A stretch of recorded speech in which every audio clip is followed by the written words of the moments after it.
السلام عليكم ورحمة الله وبركاته. كوجمتوتا داوتوتا إلمان أرومو كسومس إلمان إثيوبيا أكم جرتو نجا كيسني بكم جرتنو تنجا ربي سني فابايتو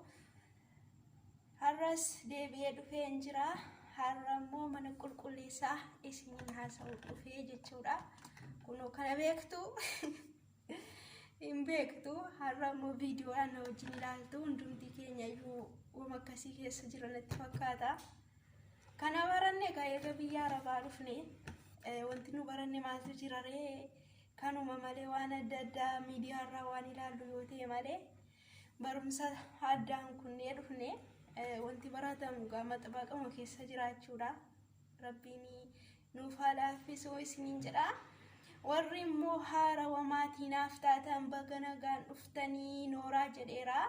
وبالينكي يا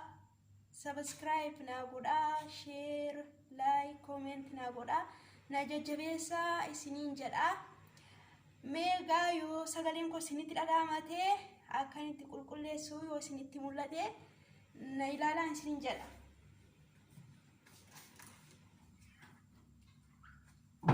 اكاسيتي كونو مسالتي قلقليسنا ganamaaf galgala jechaadha kuno akkasumattiin atuma qulqulleessinuu oolla jechuudha digirii qulqullinaa arganneerra badhaasa dhabnusi qulqullinaan digirii warri nyaata hojjettanullee akkasuma nu garuu nyaatan hojjennu qulqullina jechaadha hojiin keenya kanaafuu badhaasanu barbaachisa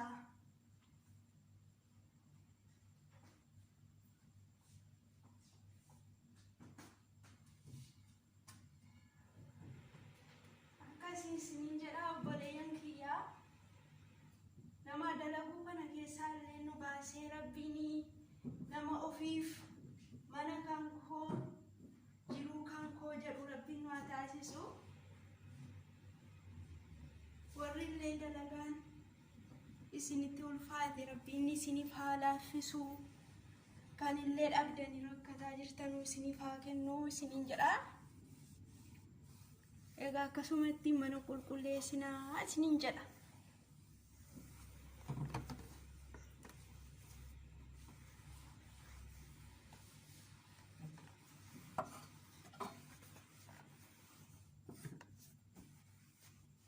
obboleeyyan kiyyaa warri dalagaan isinitti jabaatu jechuudha qulqullinaa fi nyaata illee bakka tokkotti warri hojjettanu mana yeroo hunda atu qulqulleessuu hin taane guyyaa tokko tokko qulqulleessaa ammas immoo hanguma ta'e qulqulleessaa malee yeroo hunda sirriittan qulqulleessaa nyaataan godhaa akkasumas immoo uffata tokko suu wajjiniin hin miidhamtu dugdi keessanillee miilli keessan yoo isin dhaabbataa ooltanii dhiigni gara miila keessanitti gadi deebi'ee jechuudha miilli keessan isin iiteetuyyuu deemuu isin dhawwaa kanaafuyyuu jennaan haara galfataa yeroo jarri hin jirres taa'aa hafuura fudhataa hojjedhaa malee akkuma beekamu dalagaan hin dhumu nama fixa malee hin dhumu jechuudha kanaafuu isin immoo dalagaa sana fixeetan hafuura fudhadha jettanii of hin cinqinaa warra isin bira hojjettanu yoo ta'e hin quufanu jechuudha yoo isin guyyaa falkan walitti hojjettanii jara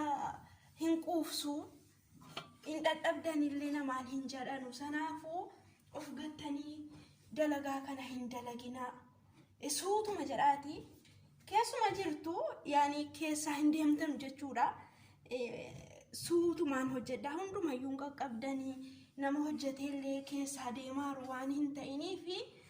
ofii miidhinaa suutuma jedhaa hojjedhaa isiniin jedhaa nyaatas immoo nyaataa dhugaa asiiras labannis yoo jiraate dhugaa nyaataa hojjedhaa malee subii fayyiroo hirribaa kaatanu kan nyaata hin nyaanne dalagaa dhumatti dabarfattanii jechuudha deemtanutu jiraatu nyaata hin nyaatiin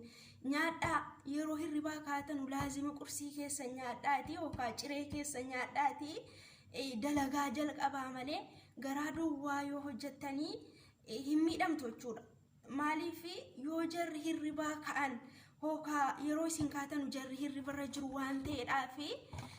isin immoo nyaattanii atuu jarri ka'anii isinitti himin jechaadha hojii nyaatanii kaatanii dalagaa sanatti ol ka'uu qabdanii booda nyaadhaa akkuma jettan jechuudha. Hafa hin miidhamtu isin immoo jarri dalagaa waan hin qabnes dalagaa hin qabanu yaani nyaatanis dhiisanis kan jira waan nama dhibu hin qabu. Jarri saraatinyaa hojjechiisatanii nyaatu yoom nyaata dhabu miti. Isin immoo of hin gatinaa nyaadhaa nyaata sobboleeyyan kiyya garuma hundaaniyyuu of hin miidhinaa isiniin jedha. Rabbiin illee dalagaa kana nuuf halaafisu mana namaa kana namaaf gugguufuu namaaf na'am jechuu kana keessaa Rabbiin nu baasee jechuudha. Biyya keenya illee nagaa nu taasisee nagaadhaan gammachuudhaan biyya keenyatti nu haa deebisu hanga danda'ameen isinis of eegaa bishaan kanallee bareechaatii dhugaa keessoo keessanii gaariidha bishaan dhugaa kulaalitiin keessan akka hin miidhamne nyaatas nyaadhaa nyaata gaggaarii kana nyaadhaa wama argite nyaattanii garaa keessanitti hin jedhinaati wama gaarii nyaadhaa waan isin fayyadu. Akkasumas labana fa'i dhugaa labanni fa'i bareedduudha.